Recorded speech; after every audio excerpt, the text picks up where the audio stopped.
Good evening, Greg here, burning both ends, burning on the back end of day 3, DOE Energy I-Core. Great day. We executed 8 customer discovery interviews today. Found out a lot of really good information. And and what's really cool is that we're starting to collect like the same data from multiple people, and this is what I'm told happens. So I've done the 2 8-day like mini courses where I work, and we only do like 20 interviews then, so it's not enough data. But they say once you get past like 66, I think is the magic number, right? You start collecting like the same data points from different people, and you start like building a case for things. And so we're starting to collect the same data points around funding, around like the time it takes to penetrate a market. Our product is going to be sold to an OEM, so it's a B2B transaction, and we're being told 18 plus months to get through like a product evaluation to get in their systems. And so it's just kind of cool to start seeing collecting the same data points from many people. So tonight's is going to be a short post. It's really late. I'm really tired, but it's been a really exciting day. Ended up going to that venture summit, this Colorado venture summit at Coors Field. That was really cool. Met some cool people, talked to some VCs, talked to one guy who's doing like job recruitment aimed at supporting people with disabilities and trying to like erase the stigma around hiring people with disabilities. I thought that was really cool. It's called the Possibility Pool, I think, and his name is Joe. And anyway, so just really cool what he's doing. Met a bunch of other startups. Met some VCs, software entrepreneur. Met a medical entrepreneur that actually is going to become one of our customer discovery interviews, because he is a former executive from our target sector. So that was really cool. And it was just good to go there, socialize, kind of network with some folks, just practice going up to people and talking to them, get out of my comfort zone. So that was just a lot of fun. And then came back and then worked out the presentation for tomorrow morning. And then now we got our post. So we're going to hit some wisdom from today. So this is wisdom from the opening session, day 3, part 1. I'll do part 2 in the morning. Day 3 is in the books. Long day, plenty of wisdom for aspiring entrepreneurs, and a good amount of humbling activities. And we had 8 customer discovery interviews today, so that's really awesome. And so went through my notes, found some nuggets of wisdom. Having a hard time talking for this evening's post. And so, first one, 2 book recommendations. One is called The Idea Factory. Supposedly it's about Bell Labs. I don't have all the info right here, but I will link to it in the outline. And the other is called The Value Proposition Design. So this is by the same gentleman, or the same team, I think, that did Business Model Generation. So check those 2 books out. Really good books. I plan on reading them. The concept of the day, and this came from one of the instructors, right, from our office hours last night. And so the concept is there are only 2 things a B2B transaction can provide for the customer side of the deal, and that's either increased margin or increased market share. There's really nothing else that it can provide.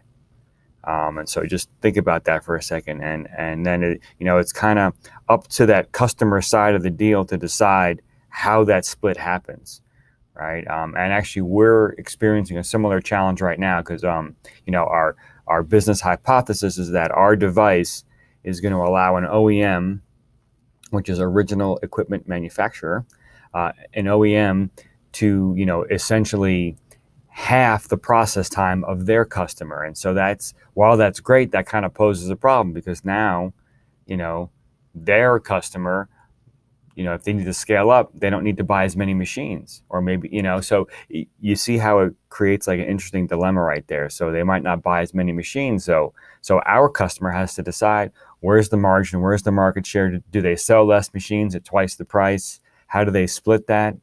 And this is all a hypothesis at this point in time. We don't know this for sure, but this is kind of how the class is run: is you generate these hypotheses where you think your technology, you think your technology can do this thing, and then you go to the market and you ask and see if this is valuable or not. And so when we get back to Berkeley, we're going to start approaching these specific people and talking to them. They just didn't happen to be in Denver, our industry. So we were talking to more like entrepreneurs and investors and things like that. But we're excited to learn that information. So we should know it in the next couple of weeks, maybe by the end of the month, and we should be up to easily, past 50 interviews by then. We're going to try to do about 10 to 15 a week. So should be pretty exciting. And then we have from our 15 customer discovery interviews this week, we have like 20 some odd referrals. So just out of those 15, we got another 20 referred people that we're going to interview. And what's cool about the referrals is after, we talk to someone and we interview them, then that referral becomes very targeted, random, which is really good. So, all right. So that's the concept of the day. There are only two things a B2B transaction can provide: customer side of the deal, and that's more margin or more market share. And then the quote of the day, and this came from the CEO of one of the companies that is an industry mentor to one of the other teams. Let me say that properly. So it's a CEO that is one of the industry mentors for one of the other teams. Yeah, I'm having a hard time getting words out. So I'm definitely looking forward to getting some sleep. And so the quote of the day is, get to know your customer's customer. And so the concept is like this, right? So we want to make a device to sell to an OEM. That OEM is going to sell a machine to their customer who's going to use the machine in a factory.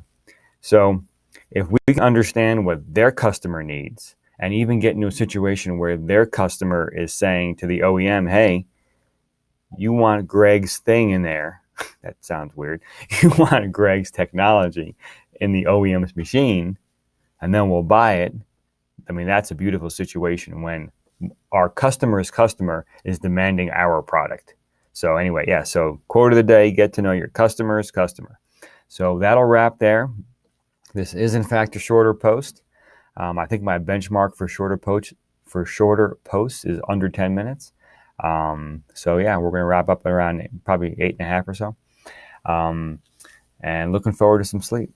And then waking up tomorrow, got to finish the presentation. And then we have about a half day, but then we're going to drive up to Fort Collins. We're going to see one of our customers' facilities, this is a potential partner facility. This is a company that makes a device that has to bolt up to ours.